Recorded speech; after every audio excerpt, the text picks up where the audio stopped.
fedana ny tompo amintsika rehetra indray a amin'ity andro anio ity mbola volana janoary sika miaraba ihany koa an'ireo izay mbola zao voniona anio voniona natratran'izao taona vaovao izay omeny tompo atsika izao a taona ananantsika opportunité indray a afatsika mandroso bebe kokoa mifanompoana ny tompo a izany fedanan'ny tompo atsika rehetra amen.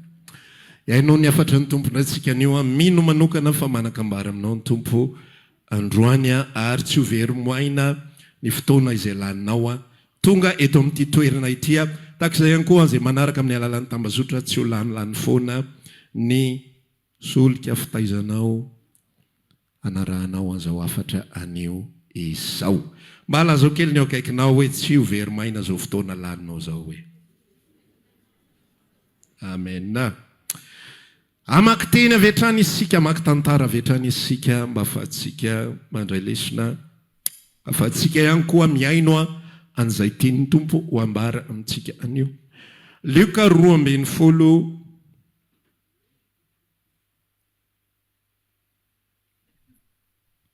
Luka 2:20 dia ny andininy fa 13 katramin'ny fa 120 no ovakitsika tantara fanoharana anankiray nataon'i Jesosy.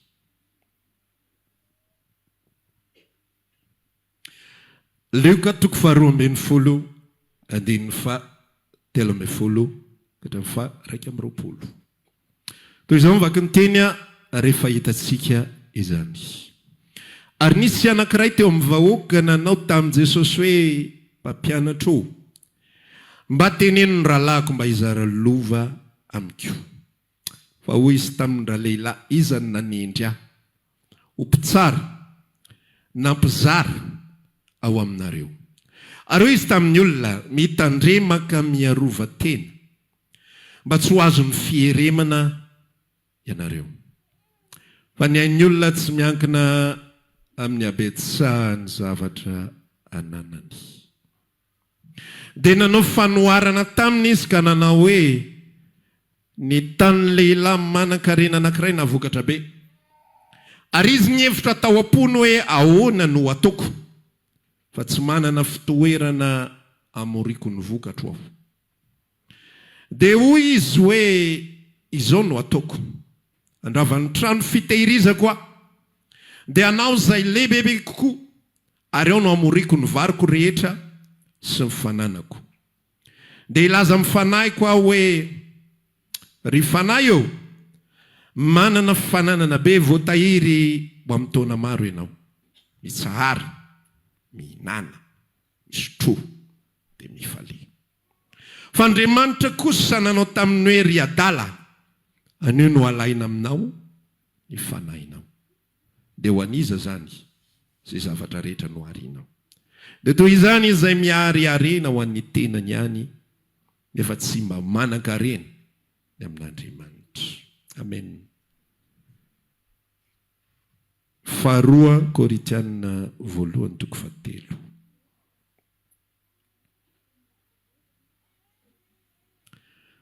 Epistily nosoratan'i Paoly ho an'ny Korintiana 1. Vakitsika ny 7.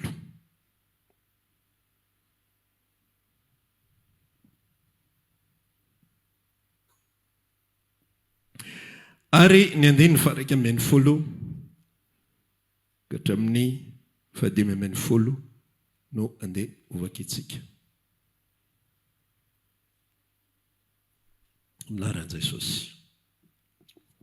Fa tsy misy mahay manao fanorenana afa-tsy izay natao aloha dia Jesosy Kristy izany fanorenana izany.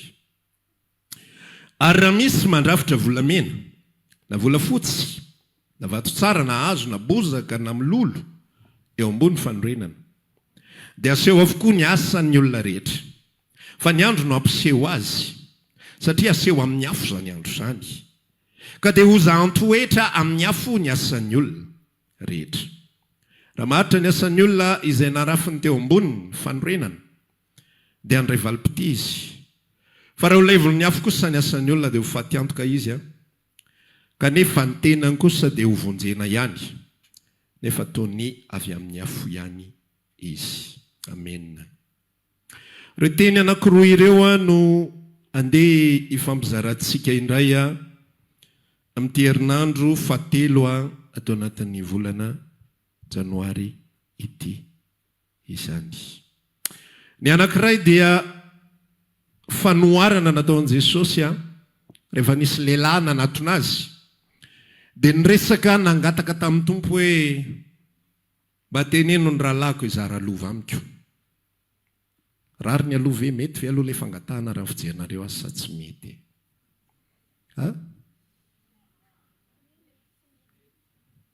Tsy question piège nge zany. Tsy question piège zany fa fanontaniana tsotra be. Mety ve zany sa tsy mety? Rahalahinao a tokony hizara lova aminao. Mariny zany sa tsy mariny? Rariny zany sa tsy rariny? Kanefa eto amin'ilay tantara tena alefan'i Jesosy tsotro izao ngarainy. Ozy mivazivazitsika hoe rehefa miresaka ny tompo amin'ity Luka 12 ity dia tahaka ny hoe inona ky nidirako. Rehefa zay ilay fangatahan'ilay olona hoe mba teneny tsotra fotsiny izy hoe mba zarao hoe ilay lova fa tsy hanao rery io a fa mpirahalahy isika ka tokony mba manana anjara amin'io zavatra io a. Raha ny rariny sinitsiny, raha ny tokony ho izy eo amin'ny fiarahamonina raha mpitsara marina dia tokony hety tsara mihitsy zany. Indrindra ilay izy tsy hoe anao engagement Jesosy na hoe tsy fantatra hoe raha vao tsy omenao io a alefako amin'ny afo be ianao ndray andro any. Tsy zay ilay fangatahana fa mba resaka tsotra fotsiny hoe mba zarao ilay izy. Fa afafa be mivalitenin'ny tompo ao anatin'ilay izy dia le fampianarana mihitsy aloha voalohany indrindra ao anatin'ilay izy zany nitepoka aloha ao anatin'ilay izy dia mampianatra ny tompo tsy herina. Natao herina dia hitady mihoatra hitady misimisy hatrany. Dia manao démonstration amin'izay izy hoe ohatrany ahoana io fiainan'olombelona io, ohatrany ahoana io zavatra mihodina io, iny io zavatra iadivantsika io, iny io zavatra izay mahaliana be atsika io anatin'ny fiainana.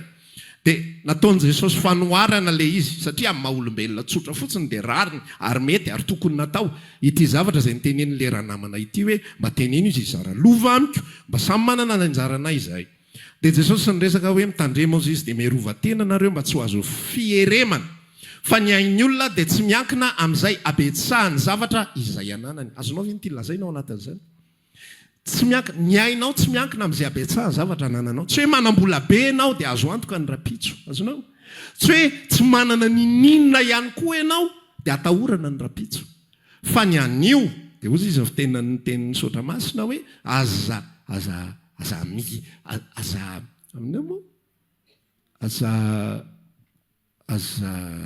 tsy tadidiko tsony ahoana ilay fomba fiteniny anazy. Ohatrany hoe aza mirehare, aza mihevitra zavatra betsaka ianao ny amin'ny ampitso fa na dia ny avoakiny anio raha tsy fantatrao. Aza mirehare ny amin'ny ampitso ianao. Dia zay tiany Jesosy lazaina ato anatin'ity hoe ny rapitso dia ny rapitso, ny amin'ny herinandro dia amin'ny herinandro. Tsy midika mihitsy hoe manana an'izao. Zany mantsy ny fomba fijerin'olombelona hoe io nisy fanana be reo ve ho lanina mandrapatapitra eo fofonaina ary. Fa eo anatrehan'Andriamanitra mety ho lany reo rapitso, mety lany reo rariva, mety tonga amin'ny valala-pandripaka. Zany ny tantaran'i Job tao anatin'ny ray mpimaso fongana ny arena rehetrarehetra. Nefa Job multimilliardaire teto amin'ity zao tontolo izao ity. Dia hoy izy Jesosy miresaka aloha voalohany indrindra fampianarana anankiray tsy miankina amin'izay anananao androany ny fiainanao rapitso. Tsy miankina amin'izay tsy anananao androany ihany koa ny fiainanao rapitso. Fa androany ianao mety tsy manana fa rapitso ny tompo mbola mamelona anao. Amen. Ary androany ianao mety manana fa tsy azonao ianteherana io. Rapitso koa mety tsisy intsony fa profitena aloha izy rehefa io androany. Zay ny resako foana hoe aza dia fatra-pitsitsy loatra. Fa hoany izay tokony hohanina, sotroy izay tokony hosotroina, hipetrao izay tokony hipetrahana, angalao fiany izay tokony angalana fiany. Fa tsy mitsitsy be ohatra n'inona ty mbola mahazo an'izao, ty mbola mahazo an'izao dia zavatra ratsiratsy koely reny foana no mba vidiana. Mbola mieritreritra ny rapitso ny amin'ny herinandro sy ny amin'ny ray volana. Dia toy izantsika ilay tantara tao mboka lioka dia nanao fanoharana amin'izay izy dia nanao zavatra tahaka izao izy ny tany lehilahy anankiray manan-karena na vokatra be diabe dia rehefa vita rehefa nahazo vokatra izy dia zao ny zavatra hitany hoe nanana trano fiteram-bokatra izy fitahirizam-bokatra dia kely ilay trano inona reny ataoko izy manomboka eo amin'izay zany le tantara jerenao tsara le fomba fiainany olombelona ao anatin'le tantara hoe ny olombelona misy ketrika zavatra ao anatiny ao anao an'izao dia anao an'izao dia anao an'izao dia anao an'izao manana planina izy manana inona manana planina izy andrindrany ny fiainany manana ny tia mino afa ty lehilahy ty vao départ dia tsy olon'olom-pony io ka hoe velona fotsiny amin'izao fa misy zavatra mihitsy mety efa mipetraka tao anatiny misy zavatra mihitsy efa tena niasa tao anatiny hoe vao manomboka miasa izy dia efa misy zavatra mipetrapetraka ao rehefa mahazo an'ity dia anao an'ity dia anao an'ny roa dia avy eo ataoko ohatran'izao dia tonga amin'izay le ketrika hoe namboly izy na vokatra be ny taniny inona no ataoko fa kely loatra ity trano fitahirizam-bokatra ity zao no ataoko izy andeha horavako io dia anao trano vaovao ngeda be dia ho apetrako ao le izy dia manana tahiry ho amin'ny andro maro aho dia hiteny amin'ny fanahiko aho hoe ry fanahiko efa niasa fatratra ianao efa nanao izay tokony ho atao rehetrarehetra ianao miala sasatra amin'izay mangalafiany amin'izay matetika ako mandalo ao anatina fil d'actualité ako le olona milliardaire sy millionnaire en dollar dia mitantara izy ny fomba atao mba hombiazana dia ny zavatra resandrareo matetika dia zao hoe mesa be dia amin'izay ianao manana fivelomana afaka miala sasatra ianao amin'ny 50 taona ho avy zany hoe zao ianao miasa be 10 taona ohatra manao zay tokony ho atao rehetrarehetra dia miala sasatra ianao amin'ny 50 taona ho avy ohatr'izany zany ny fomba fisainandry zareo dia lasa izy manao investissement be dia be dia amin'ny faraparan'ny fiainany amin'izay izy lasa izy mandeha manao voyage mividy zavatra tiany rehetrarehetra sy mahafinaritra anazy izy ohatr'izany ny fomba fisainany mitovy amin'ity lehilahy mpanan-karena ity miary aloha zay zany ny afatritsika androany miary maninona tsara miary misy anaran'olona miary ve eto androany aloha tsisy tsy natao anazy zany le afatra fa natao anahy dia zao mifandeha le tantara raha lasanabavy ozy ateo manomboka mandefa aminao le karazana fotom-pisainan'olombelona amin'izay sy lay fomba fisainan'olombelona izay tsy tena ratsy ny tena marina fa tokony kosa ampiarina any amin'ny lafiny hafa amin'izay rehefa ao amin'ny Kristy isika le tantara eto dia jerenao tsara fa ity lehilahy ity dia tsy olokolopona ozy tsy olokolopona izy fa manana planina izy ao anatin'ny fiainany manana drafitra izy ao anatin'ny fiainany manana ketrika izy manana structure tsara mihitsy izy hoe ny fiainako io tsy alefalefako fahatany fotsiny amin'izao fa misy miaingeto dia maketo dia maketo dia zao ny afarany dia hiala sasatra rehefa avy eo miaingeto dia ato dia ato dia ato eo ampamakina an'le izy efa tonga eto mihitsy vao matsiaro ihany koa an'le Luka 16 le Luka 16 ny tantaran'le mpitandrim-pananana tsy marina izay rehefa nahazo menace nahazo avi tamin'ilay tompo-pananana izy hoe amboariny kontinao fa afaka fotoana vitsivitsy dia horoako ianao dia lasa amin'izay le zanaka izao tontolo izao miketrika amin'izay hoe hovoroaka tonga ny donné tonga ny filazana fa hovoroaka izy tonga ny filazana fa hovoroaka izy manana fepotona izy izay amitany andrindrany andaminany ny kontiny inona no ataoko izy zao no dia ho ataoko dia ho ary amin'le tompoko ohatran'izao dia ho ary amin'le mpiasan'le tompoko ohatran'izao dia laza aminy hoe ohatrinona moa no tokony alohan'ny tompoko aminao tokony andoha vary 50 daba aminy azato daba aminy atao hoe 50 fotsiny dia ho any amin'le manana tany mboloboka indray ohatrinona ny tokony alohan'ny tompoko aminao ohatrinona ny tokony alohanao amin'ny tompoko tokony hitondra divay aminy zao barika atao hoe 30 fotsiny ho ary indray alaminy tsy mandehandeha ho azy le fiainana azonao le izy tsy mandehandeha ho azy le fiainana tsy hoe atrehana arak'izay misy fotsiny tsy hoe izay tonga fotsiny dia hita izay atao fa misy drafitra matipaika mipetrapetraka mba hampatonga azy hiala sasatra rehefa avy eo mitovy le tantara le système dia zao miasa dia miala sasatra rehefa avy eo. Maninona tsara? Miasa dia miala sasatra. Miasa, miala sasatra. Fa tsy tonga dia miala sasatra. Ny olona sahirana vao manomboka dia miala sasatra. Mena azy ny asa ka aloha voka kely aloha tena mbola mafy, mbola ela vao tapitra ny andro dia miala sasatra izy aloha. Dia rehefa avy eo zay vao miasa mafy, efa antitra vao miasa mafy. Mampalahelo mihitsy mahita le dadabe sy bebe reny tena efa sola fa tena mbola any, mbola mandeha miasa, mbola manao asa be dia be, mbola mandrera tena, mbola mitady foana ihany. Fa eto le système le mpanan-karena dia hoentintsika amin'ny tontolo ara-panahy. Amen. Lioka 12 vakeo any an-trano Lioka 16 fa mitovy ny système miasa dia miala sasatra avy eo. Korinthiana 1:7 andininy fa firy le vakintsika teo? 2:10.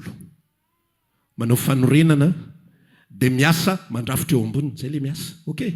Mandrafitra eo amboniny. Ny sasany mandrafitra volamena, ny sasany volafotsy, sasany vato tsara, sasany mololo, sasany bozaka, sasany hazo. Dia amin'ny farany miala sasatra, mijinja, mivokatra. Miasa dia miala sasatra avy eo. Azonao ilay izy. Raha voadiso an'izay lalan'izay ianao dia tsy mandeha amin'izay loany ny fiainanao eo. Azonao? Tsy mampianatra business tsika androany so dia misy mieritreritra hoe tena mampianatra business paster zany tsy zany le izy. Zava-panahiny resantsika androany. Amen. Dia ilay tantara eto amin'izay dia zao ny famarana an' Jesosy an'ilay tantara hoe ity lehilahy ty tena niketrika izy, ity lehilahy ty tena tsara izy raha ny tena marina. Fa zao any amin'ny lalana tsy izy lay zavatra izay nataony. Toy izany ozy izy eo amin'ilay faran'ilay tantara andininy fa 20. Fa Andriamanitra kosa nanao tamin'ny ry adala anio alina no alaina aminao ny fanahinao dia ho an'izany zavatra izay noharianao. Toy izany izay miary areny ho an'ny tenany ihany nefa tsy mba manan-kareny ao amin'Andriamanitra. Ity lehilahy ty zany nanana ketrika fa niketrikany dia ho an'ny tenany, ho an'ny nofiny, ho an'ny nofiny izay ho simba, ho an'ny nofiny izay ho rava, ho an'ny arena hita maso izay izy ny tenin'Andriamanitra hoe misy mpangalatra manimba, misy kalalao sy arafesina manimba, misy kalalao sy arafesina manimba, misy mpangalatra manamitrano. Dia misy inona koa moa le fahatelo? Misy tsy tadidiko tsony. Arafesina le voalohany. Misy an'izay tao amin'le investissement tsy tokony ho izy. Tao amin'le fiarina tsy araka ny tokony ho izy. Dia ozy hoe tahaka izany io lehilahy io, tahaka izany ny olona rehetra izay miary ho an'ny tenany fa tsy mba miary ho an'ny fanahy. Raha lasana bavy izay miaino amin'izao fotoan'izao. Ny fiarina voalohany indrindra izay tokony ho ataontsika sy izay tokony hananantsika antoka dia ilay lazainy ny Korinthiana 1:7 teo hoe tsy misy afaka manao fanorenana hafa ozy izy afa-tsy izao dia Jesosy Kristy irery ihany aloha. Ny première étape, ny dingana voalohany ao anatin'ny fiarina ara-panahy, izay zany ilay resantsika, dia ny fanaovana an' Jesosy ho fototra ny fiainana. Rehefa manao trano ny olona anankiray dia tsy ny rindrina ny atao voalohany, tsy ny tafo no angonina voalohany, fa raha tonga dia tafo no angoninao, arafesina io, mandra-pavita an'izay tokony ho vita. Fa inona ny apetraka ao voalohany? Mividy vato ianao dia ataonao ny fototra. Dia tahaka izay ihany koa ny etape voalohany amin'ny fiarahana amin'ny Kristy izay tsy tapitra mihitsy ary tsy mitsahatra mandra-piavin'i Jesosy ny toriana anazy. Jesosy Kristy aloha ny tokony ho fanorenana voalohany ny fiainam-panahinao. Amen. Aza miazakazaka manao asa fanompony nefa tsy manana antoka akory ao anaty. Fandova fiainana mandrakizay rahatrizay, mbola diso lalana ihany ianao, mbola tsy miaro ho an'ny fanahinao ihany ianao. Be dia be ny olona eritreretiny fa ny asa tsara vitany no ahafahany mandova fiainana mandrakizay. Ny asa tsara vita dia tsy lakile hidirana fiainana mandrakizay. Andriamanitra tsy azo vidiana amin'ny asa tsara vita. Andriamanitra tsy azo vidiana amin'ny toetra tsara. Ezaka mba ohatr'izao, ezaka mba hiteny mahitsy, ezaka tsy handangy, ezaka tsy hangalatra, ezaka tsy hanao izao sy sisa rehetra. Andriamanitra tsy azo vidiana ny amin'izany. Fiezahana maro sakarazan'izany. Fa ny fanorenana tokana izay hidirana ny lanitra avako malala dia tsisy afa-tsisa Jesosy Kristy irery any. Ho an'izay manontany hoe dia ahoana zany ny silamo, dia ozy milaza mivatana very, ahoana zany bodista very, ahoana zany fombandrazana very, ahoana zany nitolo very. Tsy misalasala amin'ny tena zany satria baiboly milaza an'izany tsy misy makany amin'ny ray raha tsy amin'inona, amin'ny alalako Jesosy Kristy. Na endry tahaka ninona ny olona nge endry tsy maintsy mampiseho anao ho endry izy. Ho lefa enina amin'ny 20 taona kosa ave moa daladala sy kondrakondra ny eo anatrehanao eo, tsy maintsy mampiseho izy fahendreny. Ore anaka metandrema amin'ny fiainana, malama maina ity zao tontolo zao ity, mifankatiava tsara, aza mifanitsy ratsy. Raha misy manambola amina tana avelon-trosa dia miaino azy ianao hoay fahendrena re zany, fa fahendrena tsy mitondra ny fiainana mandrakizay, fa tsy misy afaka manao fanorenana afa-tsy izay natao dia Jesosy Kristy irery ihany. Raha misy olona teo any an-danitra dia tsy niasa fanompona, tsy niasa tsara, tsy niasa asa soa, tsy karazana fitondran-tena tsara sy mendrika no hidirana ny lanitra.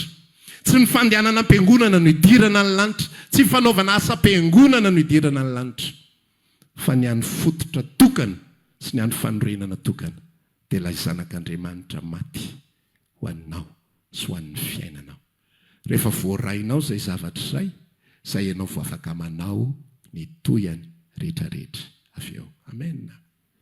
Fa raha mbola tsy azonao antoka izay dia mbola miverina 0 foana ny comptage. Na efa 40 taona ary ianao niaraka tamin'ny tompo, miverina 0. Na efa mpitory teny ary ianao, miverina 0. Za efa naheno tamin'izay mbola tany amin'ny fikambanana nisy taloha 7 taona, 27 ans de conversion ny anarana hoentiny ilay ranamana, 27 ans de conversion, mpitory teny loolona tao amin'ny fikambanana. Fa gaga ianao rehefa avy eo mitantara ilay loolona hafa hoe rahalahy Rayanina nge, tsy Rayanina akory ny anaran'ilay olona, fa Rayanina. Rahalahy Yanina ny eka lasa mivavaka amin'ny karazana Andriamanitra zareo haindoe, lasa any mandra-pahafatiny, tsy tafaverina.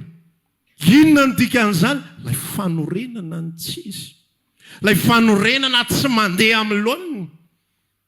Reny karazana olona zazany nahita nataon'ny tompony men'ny tompo opportunité be dia be mihitsy ny ako ahitana karazana olona izay eritreretinao hoe misy zavatra sy mahavoray zavatra, sy eritreretinao hoe tena ity olona ity nahita zavatra ohatra zao, fa ny mampatsiaro an'ilay teny izay mivakitsika teo hoe ny andro ny ampiseho azy.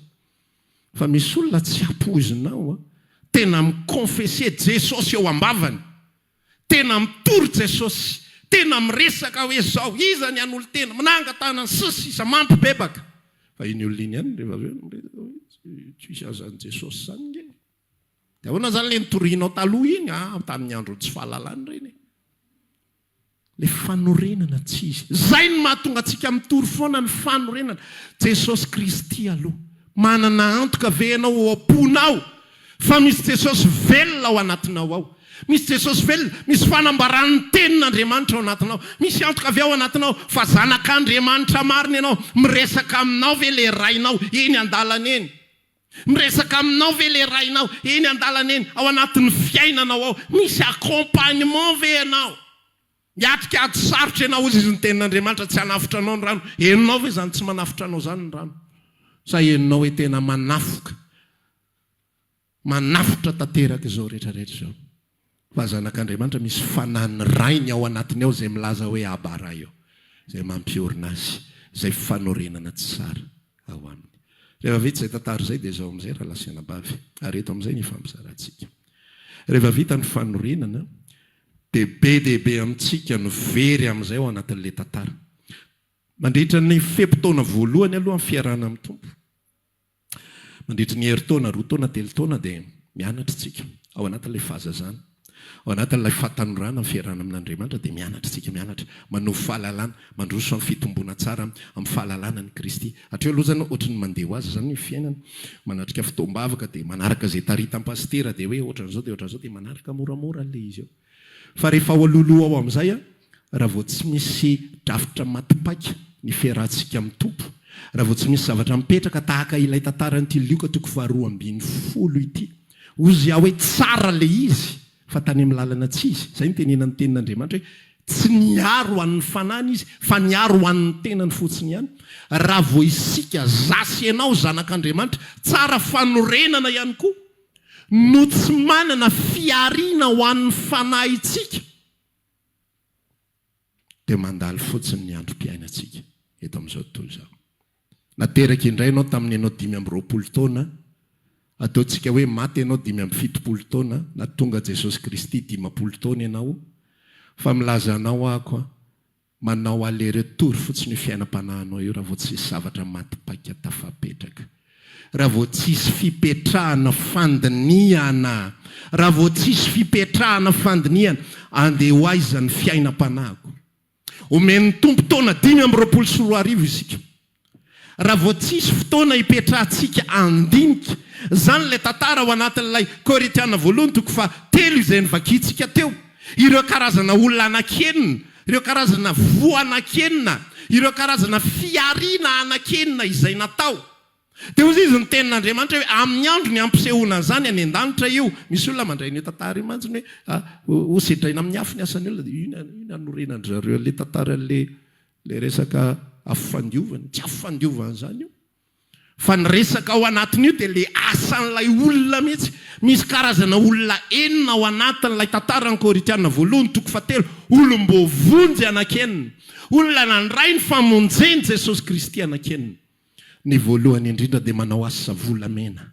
Lay olona tsy nanao tontolo, lay olona manana ampo, lay olona manana fieritreretana tsara, lay olona manana fiariana tsara ho amin'ny fiainam-panahiny, ho amin'ny fiainam-panompony, volamena.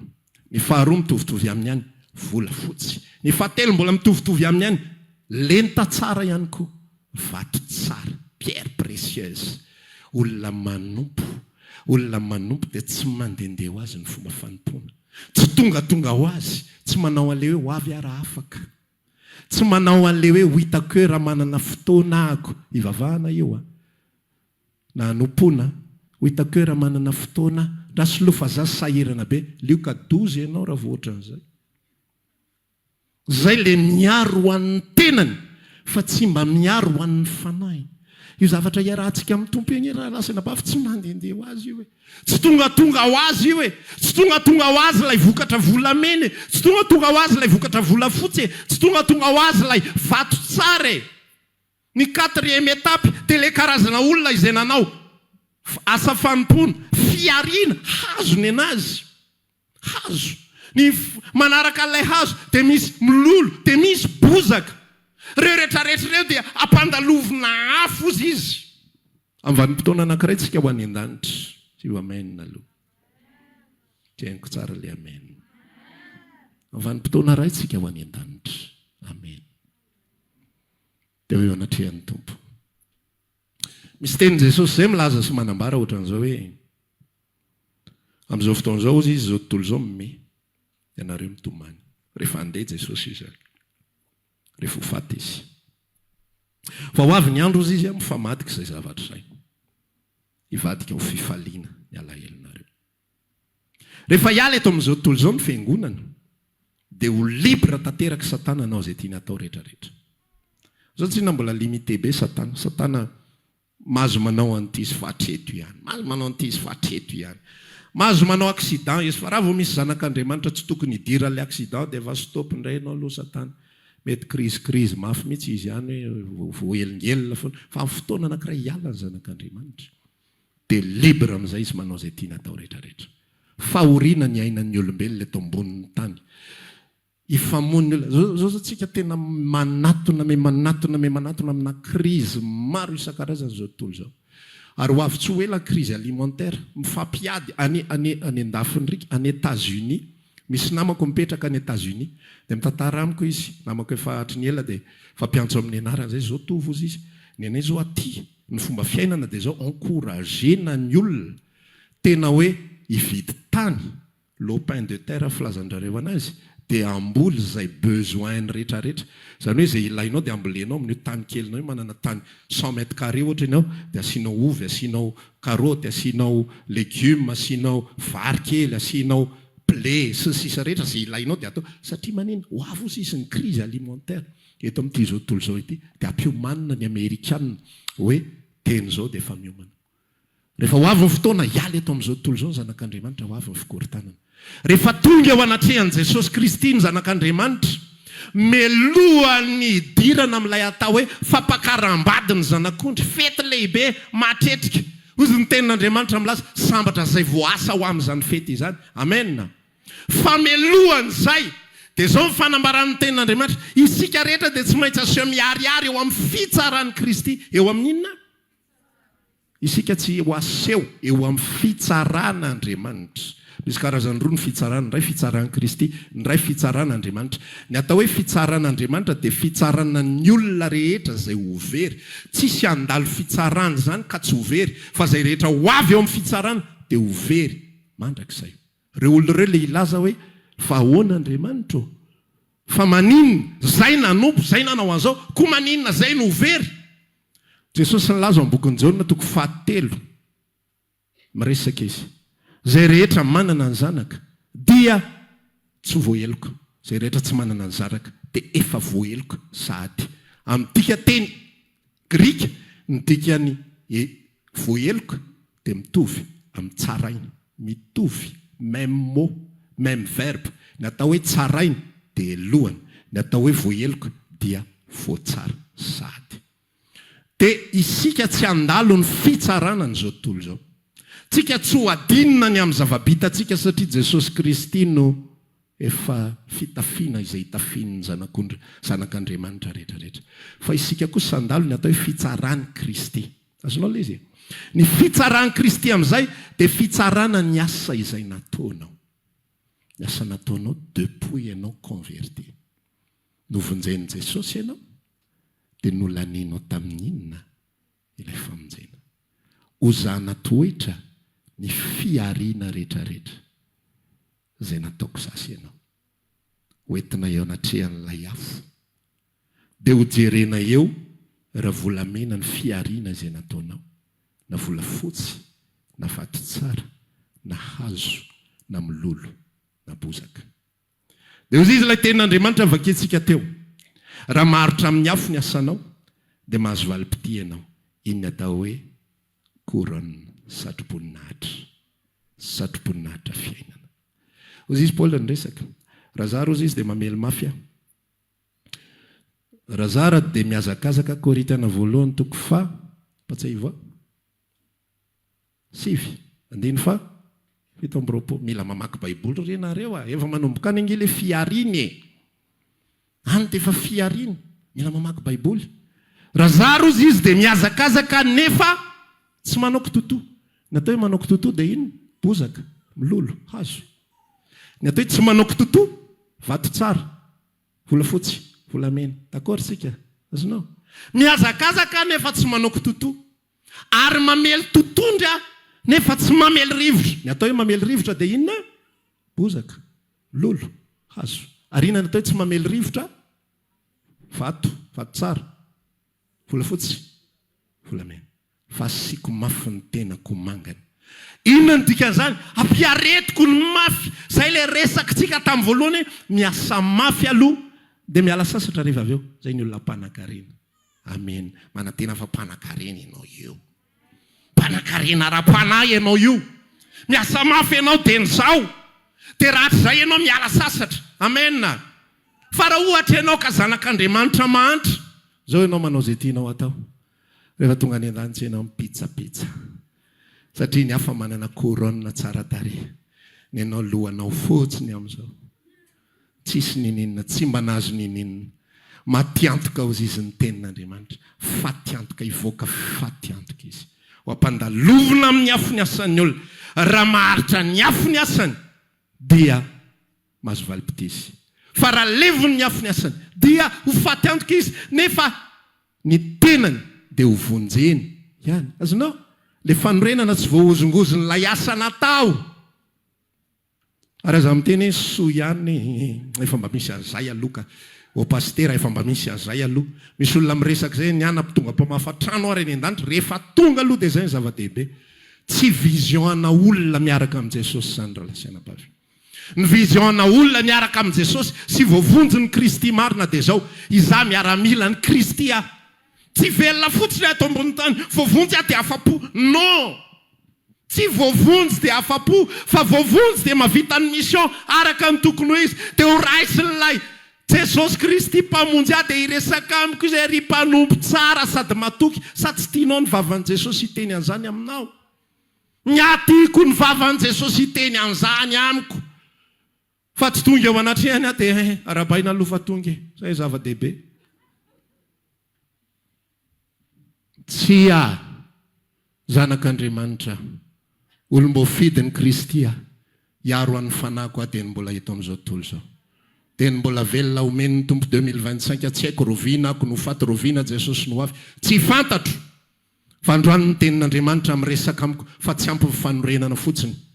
Ataovy ary ny tranonao dia fototra fotsiny atao dia ataovy fety rehefa avy eo. Manasanareo hiaraka hitokana fa vita ny fototra. Tsisy an'izany eo amin'izao tontolo izao. Fa ikagamba oka ianao hoe zay le tonga amin'ilay teny hoe tsy atany tsy aparafara. Zay tonga amin'ilay fitenenana hoe misioka sady nefa tsy mivoaka ny ala. Tsisy ninina vita fa fototra, efatra. Raha ry vato anankiefatra vitanao dia anao fety ianao vonoina ny omby. Asaina ny vahoaka rehetrarehetra, gaga ny olona hoe fa inona le tokanana kay fototra fotsiny. Tsy izany tsika zanak'Andriamanitra. Fa tsika raha mbola velonaina, raha omeny tompo aina, raha omeny tompo fahavelomana. Andao anao fiariana ara-panahy. Andao anao fiariana volamena, andao anao fiariana volafotsy, andao anao fiariana vato tsara. Fa tsy velombelona fotsiny amin'izao dia tapitra fotsiny fiainana. Dia misaotra ny tompo fa nahavita, saotra ny tompo fa voavonjy alohanay zany. Tsy fafapony ny zanak'Andriamanitra zany. Fa fafapony ny zanak'Andriamanitra. Mandrosoa, ry mpanompo tsara sady matoky. Midira amin'ny fifalian'ny tomponao. Miasa mafy ianao dia miala sasatra ianao miaraka amin'ny voninahitra. Miasa mafy ianao teny ambonin'ny tany. Nanao viverin'ny ainanao ianao. Tsy nanao kitotoa ianao ny amin'ny fanimpony. Dia miditra ianao amin'ny seza voninahitra. Miara mifaly amin'ny tomponao. Miara manjaka amin'ny tomponao. Miara mitondra an'izao tontolo izao amin'ny tomponao.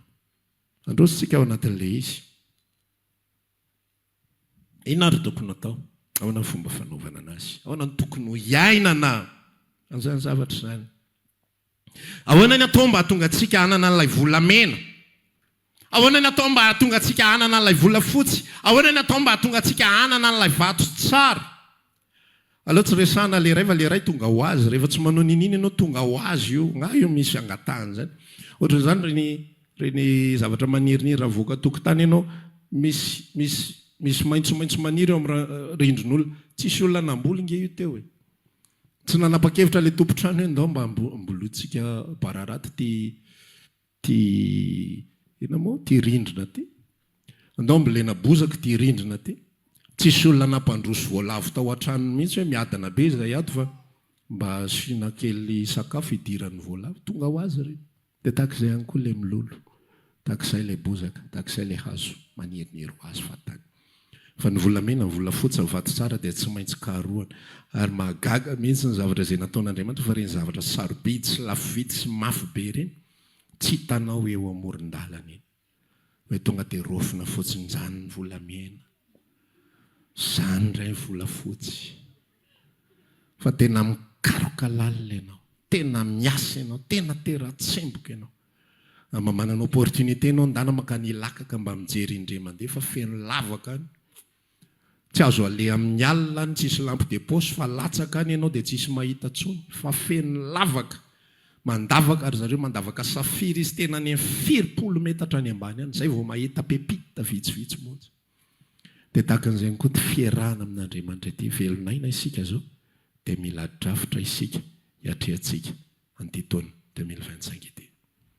Mila drafitra ara-panahy isika mba tsy ho lanilany fotoana, mba tsy ho verivery maina, mba havokatra mandritra 2025. Azonao?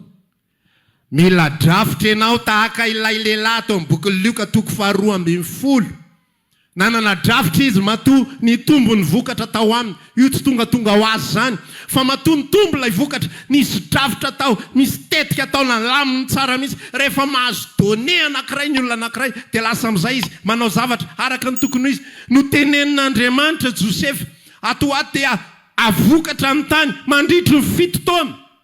Vokatra be io tany io dia lasa manao drafitra amin'izay Joseph. Inona ny tokony ho atao mandritry ny 7 taona zina. Fa ho avy 7 taona mosarena kosa rehefa avy eo. Hozy izy Joseph, andaontsika hanamboatra trano manerana ny Egypta fasina vokatra. Ho angononao ny vokatra rehetrarehetra. Mipetraka amin'ny planina matipaika avy amin'ny Joseph. Nangonona tao ny vokatra, nangonona tao ny vokatra, nangonona tao ny vokatra. Tonga ny taona mosarena 7 taona manaraka rehefa avy eo. Milamina tsara. Zay le miasa be aloha, azonao?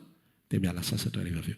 Tonga ny 7 taona mosarena, mamoaka vokatra fotsiny. Fa inona nataon'ny Egyptianina mandritra izay fotoana izay? Nohanin'izy rehetrarehetra ny vokatra. Tonga ny 7 taona mosarena, tsy manana ninina izy. Dia lasa izy nanantona ny Joseph mba meo sakafo zay, fa tsy nanana ninina zay. Fa lasa izy anenareo, efa lany le izy ka, 2 taona le izy dia lany. Ay, okey ary, taty ny volanareo, vidy vary. Lany ny vola rehefa avy eo. Lany ray ny volanay. Inona ny tokony ataonay? Azavely zay ho maty mosary. Vidio ny taninay. Vidiany Joseph andray ny tanina takalo vary. Tsy tapitra ihany mosary. Inona ndray ny tokony ho atao? Tsy hitanay intsony izay tokony ho atao. Alao zay mba vidianao andevo amin'izay hozy izy zay sy ny zanakay. Zany le olona tsy miary mandritra ny fotoana zay tokony hanaovany azy. Azonao le izy? Tsy miala sasatra. Izy miala sasatra aloha fotoana. Zay le olona mahantra ozytsika. Dia miasa mafy izy rehefa antitra rehefa avy eo. Sady efa nona, sady efa reraka karamain'ny olona vary masaka. Nanomboka tamin'izay le hoe karama vary masaka zany. Zay ny tantarany. Dia toizantsika le resaka. 2025 omeny tombo atsika. Tsy mampaninina atsika na ahoana fandehana io. Fa zao, tsy maintsy mahavokatra tsika amin'ity taona ity. Amen. Tsy maintsy mahavokatra tsika amin'ity taona ity. Ary omenanao ny planina hoe ahoana ny fomba afokarantsika amin'ity taona ity. Ny planina voalohany tsy tonga dia vao maheno an'izao afatra izao dia ndeha ho an'ny ravoanga miaraka amin'ny megafone raikitra tiry Jesosy. Etontsika ilay hiary an'ilay volamena. Etontsika nanao an'ilay volafotsy. Ary etontsika nanao an'ilay vato tsara. Fa tsy hisy taraiky izany fa tsy maintsy mahazo satro-boninahitra tonga any an-danitra. Tsara be izay drafitra. Tsara be izay tanjony izay. Fa ilay drafitra tsy mandeha milohany. Milohany zavatra rehetrarehetra raha lasaina bavy. Milohany hatrehana an'ilay asa mafy. Milohany hanaovana asa. Dia mila manango kery alohantsika. Mila maninona tsika? Manangona hery. Mila matanjaka tsara ianao aloha. Mila matanjaka tsara fiainam-panahinao. Mandritra ity taona 2025 ity, manomboka androany firy androany 19. Manomboka androany 19 dia hanangona herim-panahy atsika isika aloha amin'ny alalan'ny vavaka. Amen. Ametraka drafitra isika. Zay mampatonga le ho an'izay efa nahita le filazana tamin'ny Facebook hoe anao vavaka tsika isaky ny latsinainy maraina. Zay zany ny raha manao. Fa ny tsirairay avy manao disiplinina ho an'ny tenany. Apetraka ao mihitsy le tanjona. Inona le raha vao tsisy tanjona zay mantsy ny problema hivavaka nefa tsisy tanjona. Mandeha iny indray mandeha indroy ny telitra maninona izy mety. Fa rehefa avy tsy hitantsony dia izy anina niodina. Tsy hitako tsony inona zay lazay. Fa rehefa mipetraka ny tanjona, hiary volamena, hiary volafotsy, hiary vato tsara, dia rehefa manana tanjona ianao dia afaka manatona, afaka mandroso, afaka mitombo ao anatin'izy. Mila vavaka ianao. Izay ny fiariana tsara ra-panahy indrindra izay azonao atao voalohany indrindra. Amen. Ny fiariana tsara voalohany indrindra dia tsy maintsy manana fotoana vavaka zasy ianao. Tsy maintsy mivavaka mandrakariva hozy Jesosy ka tsy reraka. Zay no primordial. Zay ny loha laharana. Vita ny fototra dia tsy iza fa Jesosy. Vita ny fanorenana dia tsy iza fa Jesosy. Apetrao ny rindrina dia tsy ina fa ny vavaka. Amen. Manana ianao fotoana, aza manaiky ianao ho rehebrebe ny zavatra hafa. Apetrao ny priorité ambony indrindra ao anatin'ny fiainako dia ny vavaka, ny fifandraisana amin'Andriamanitra. Zay vao mandeha ny zavatra hafa rehetrarehetra. Zay vao mandeha ny asa fivelomana. Zay tenenan'i Jesosy areto voapatsahivon'ny Tompo fa ny ain'ny olona tsy miankina amin'izay ananany. Amen.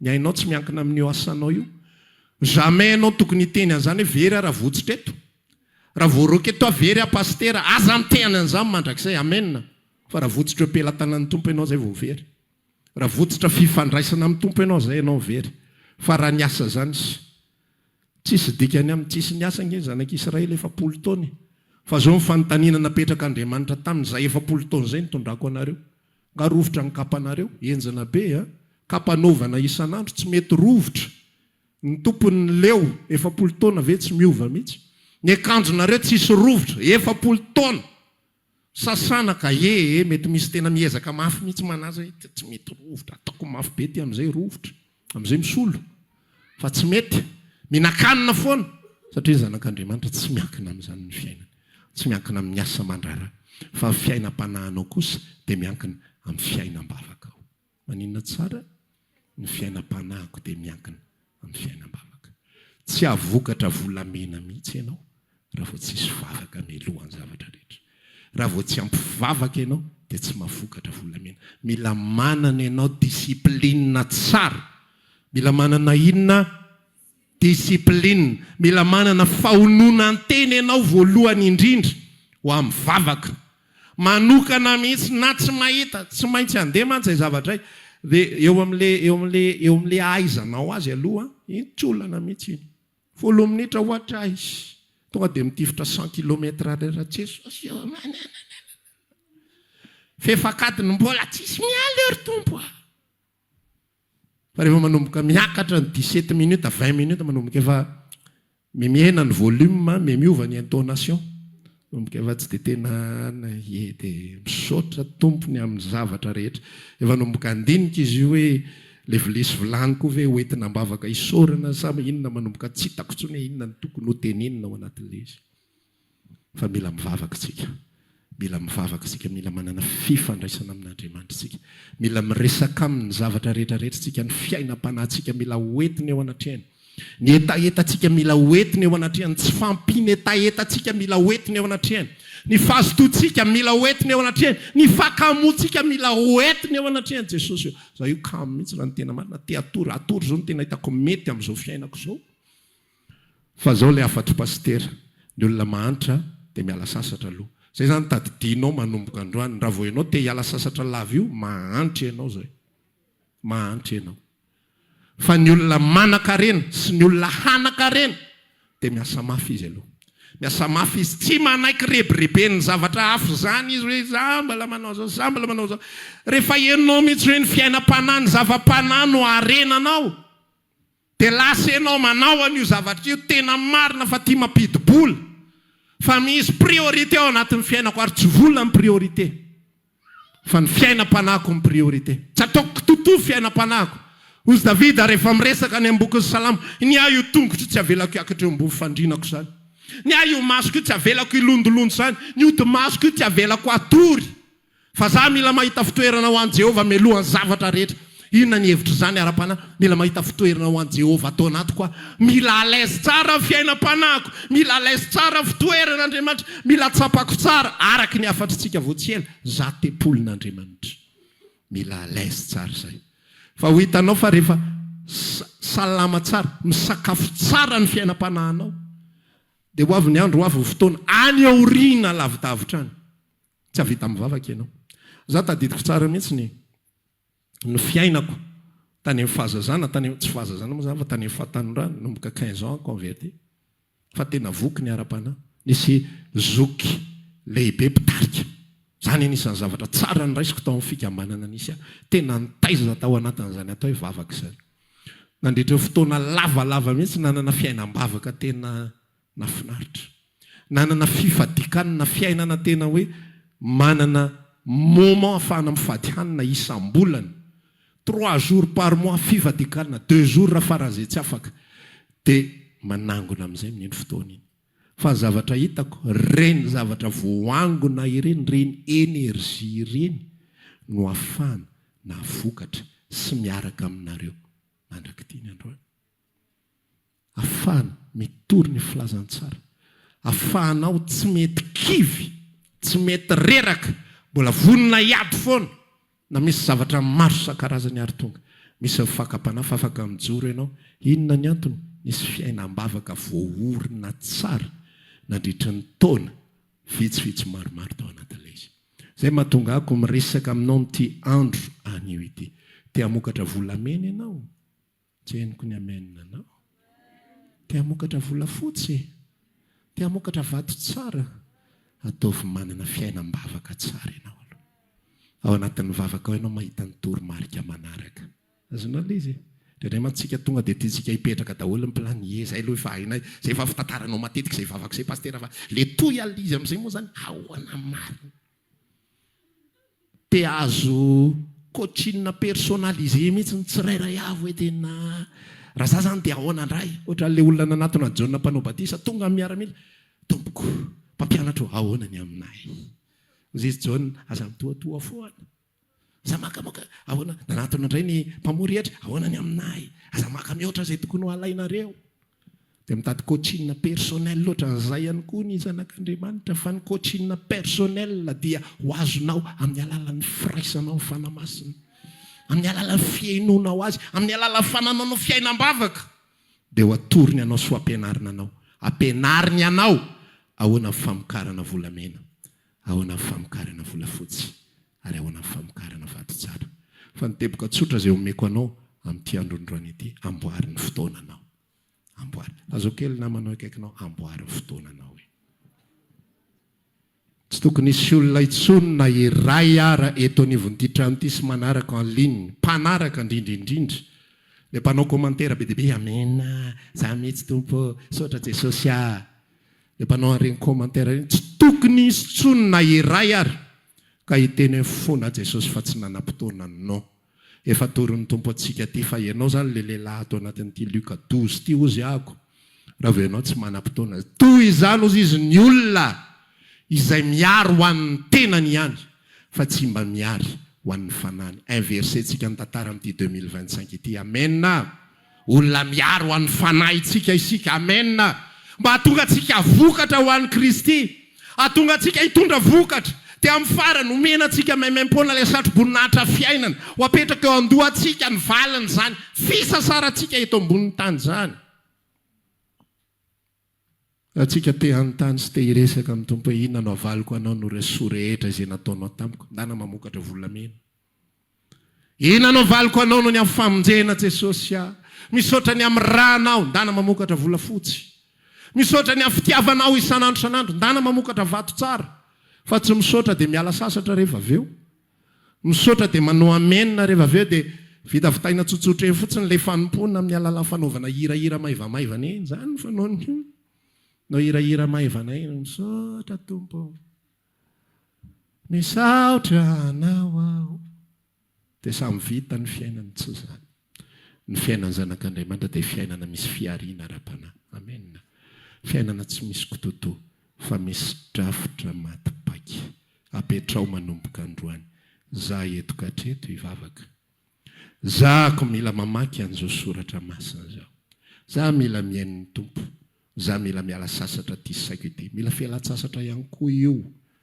Miala sasatra eo tongotry ny tompo. Manao repos. Petraka tsara. Misy olona anankiray izay nanoro-hevitra indray mandeha manalo masoko ilay izy. Ohatra mba afaka koa zany toro-hevitra tiranamany ity zany. Ianao izy voafo. Dia fahazarany ratsinareo izy raha voafo tonga dia any ny telefony. Izy indray nanoratra loatra dia nisy nanoratra inona indray niseho tato nandritry ny alina rehetrarehetra. Ary ity indray vaovao ato a. Aza manao an'izany ozy izy. Fa voafo ianao dia mangala fotoana hireposena. Petraka eo fotsiny dia manao méditation. Mitsahatra aloha ny any anaty rehetrarehetra. Voafo tsy telefônina ny voalohany fa mivavaka miresaka amin'ny tompo. Ilay mbola kamokamo iny aza avela sakanan'ny akamony ianao. Raha iso raha mangatsika dia tobasy. Sefosefo tsara mihitsy ianao mivavaka rehefa aveo. Lemana ny loha, lemana ny tare. Raha vao mitady ho kamokamo, tsy avelako ilondolondony masoko. Tsy avelako hiakatra eo ambony fandriana indrindra mantsy rehefa riry zao moa tsika mafana mbola tsy maninona zao tsy dia misy excuse loatra zao. Tsy dia misy fialatsiny loatra zao fa rehefa ririnina Mitsaky indray mandeha Jesosy amamy raha fo amiko atao anaty boty fotsy atao anivavaka sotrany amin'ny zavatra rehetra. Dia anao makalaza anao alleluia amen tsy izany mihitsy le miary vola fotsy vola mena sy vato tsara zany atao hoe bozaka. Raha vao zany ny vavaka ao manomboka androany bozaka dia efa ianao matsiaro ety dia Jesosy ety zany le bozaka tsy hita moa zany fa dia ianao ihany mila manapa-kevitra eo hoe hiary bozaka sa hiary milolo sa hiary hazo fa za hiary vato tsara amin'izay manomboka androany. Amen. Efa be re izay vity zay raha izay bozaka voangontsika zay fa azo anaovana sotisoty sy tsinjatsinjaka sy sitasita fa efa mba fotoana amin'izay zao fiariana zavatra maharitra, fiariana zavatra tsara, fiariana zavatra zay azotsika valipiti rehefa ratra izay any an-danitra. Dia tsy onona fotsiny ianao rehefa tonga any hoe zara raha tonga zay tonga soa ihany ny ara-bainy tsy izany atao amin'ny fiarahana amin'ny tompo fa zay tonga soa miaraka amin'ny satro-boninahitra zany ny tena izy zany. Raha samy hiary any aleo miary an'izany. Amen. Zay fotoana antsika amin'ity andro an'ity ndao antsika mba tsangana hivavaka dia hiresaka amin'ny tompo arak'izay nitarihany ianao dia androandroany ity. Raha maniry ary hivavaka aminay ianao